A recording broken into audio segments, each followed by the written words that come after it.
আরো কয়েক মিনিট শুনবেন। তিনটা মসজিদে নিয়ত করে যাওয়া যায়। এক নম্বরে মসজিদে হারাম, এক নম্বরে কি ইন্না আউওয়ালা বাইতিন উদিআ লিন-নাসি লাল্লাযী বিবাক্কাতা মুবারাকা। সর্বপ্রথম যেই ঘরটা আল্লাহ তাআলা জমিনের মধ্যে স্থাপন করলেন ওই ঘরটা হলো মসজিদুল হারামের মাঝখানের কাবা ঘর। এই ঘরটা অবস্থিত যেই শহরের মধ্যে, শহরের নাম বাক্কা, এখনকার নাম মক্কা। সুবহানাল্লাহ পড়ুন।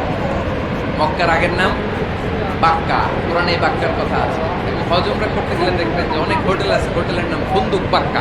ফুন্দুক বাক্কা মানে বাক্কা হোটেল। মক্কার আগের নাম কি? বাক্কা। এখান থেকেই বিষ্ণু ইসলাম ইসরা শুরু করেছেন। মেরাজের আগের ধাপ নাম ইসরা। এই মসজিদে 1 রাকাত নামাজ পড়লে 1 লক্ষ রাকাতের সওয়াব দেয়। কে সুবহানাল্লাহ করতে পারলেন না?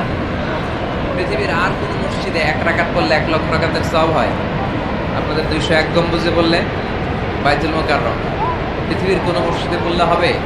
শুধুমাত্র কেবলমাত্র মসজিদুল হারামে 1 রাকাত সালাত করলে 1 লক্ষ রাকাতের সওয়াব আমলনামায় দিবে কে? এজন্য আল্লাহ বললেন ওখানে যাও, হাইসুমা তুয়াল্লু ফাওয়াল্লু ওজুহাকুম শাতরা। যেখানে যাইবা, দুনিয়ার যেখানেই থাকো না কেন, কাবা ঘরের দিকে হয়ে নামাজ পড়াকে আবশ্যক করেছে কে? পৃথিবীর যেখানেই যান, কোন দিকে হয়ে নামাজ পড়বেন? কাবা, টু দ্য ডাইরেকশন অফ কিবলা। আপনি অবাক হবেন, অস্ট্রেলিয়ায় একটা শহর আছে সিডনি। সিডনি শহরে একটা জঙ্গল আছে।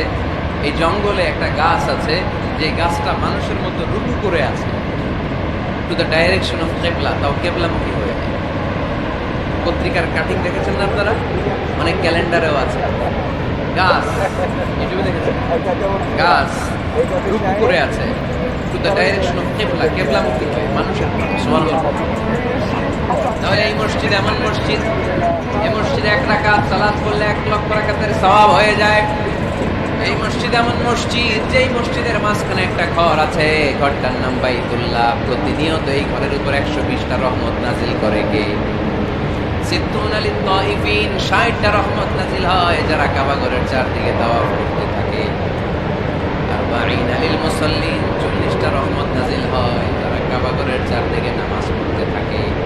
20টা ইলাল কাবা, বাকি 20টা সওয়াব নাজিল হয় যারা শুধু কাবা ঘরের দিকে তাকিয়ে থাকে। কাবা ঘরের দিকে তাকায় থাকলে সওয়াব।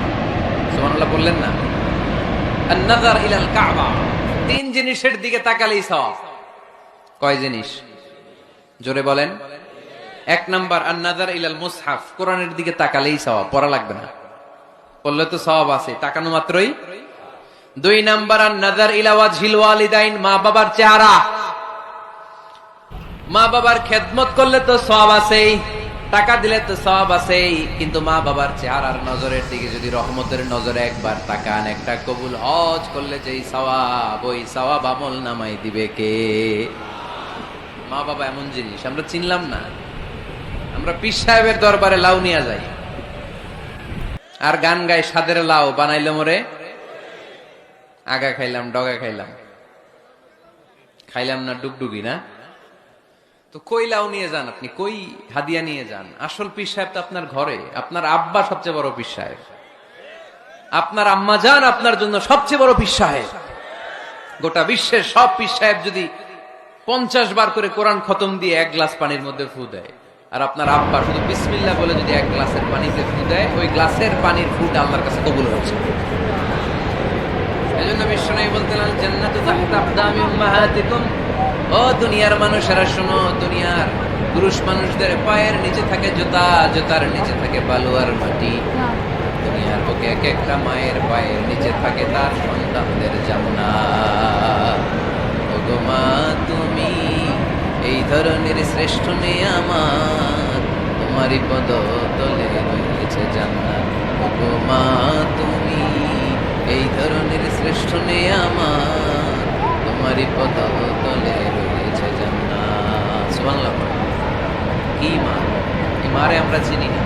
লাউ কাতা'তা জিলদাক, তোমার গায়ের চামড়া কেটেও যদি মাকে জুতো বানিয়ে দাও, ওই যে ছোটবেলায় দুধ খাইছিলা, 1 ঢোক দুধের শোধ আদায় হবে না।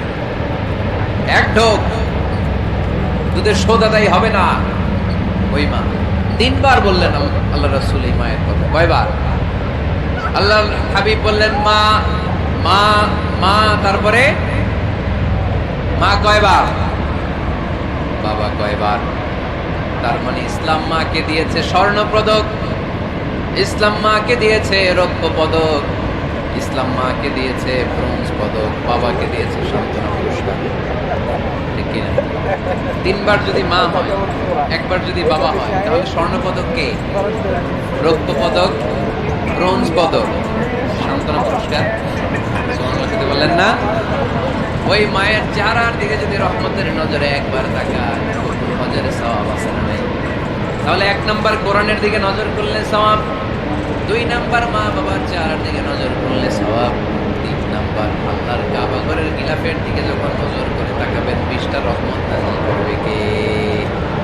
তাহলে শ্রেষ্ঠ মসজিদ মসজিদে হারাম, শ্রেষ্ঠ মসজিদ। 2 নাম্বার হচ্ছে মসজিদ নববী, নবীর মসজিদ। ওখানে 1 রাকাত পড়লে 1000 রাকাতের সওয়াব।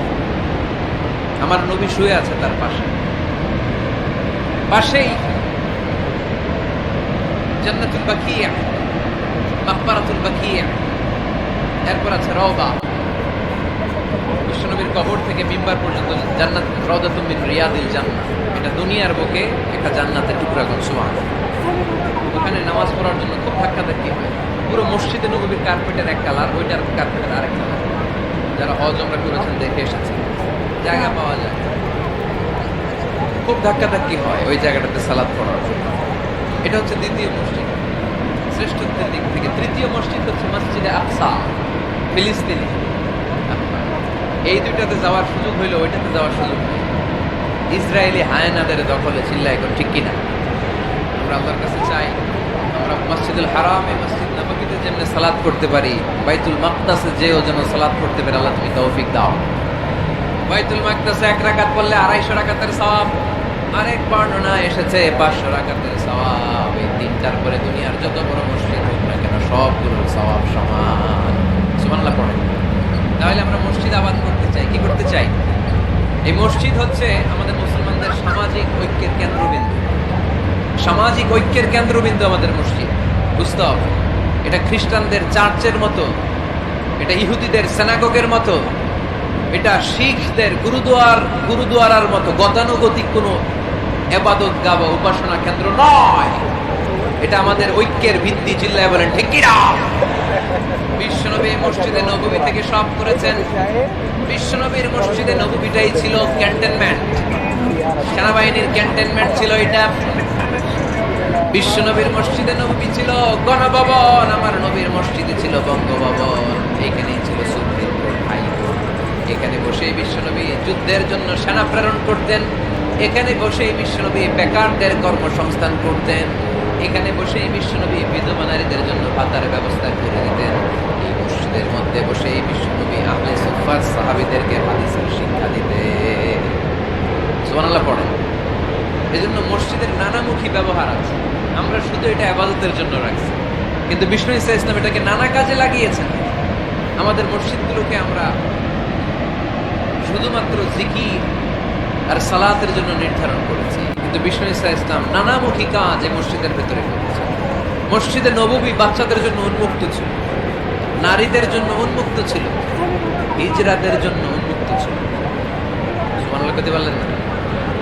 হিজড়া আছে এলাকায়, টাকাইলে দেখলে কি করেন? টিটকারি মারেন, আসেন, আপনাকে মারে, হ্যাঁ ওরাই মারে, কি টাকা দাবি করে না?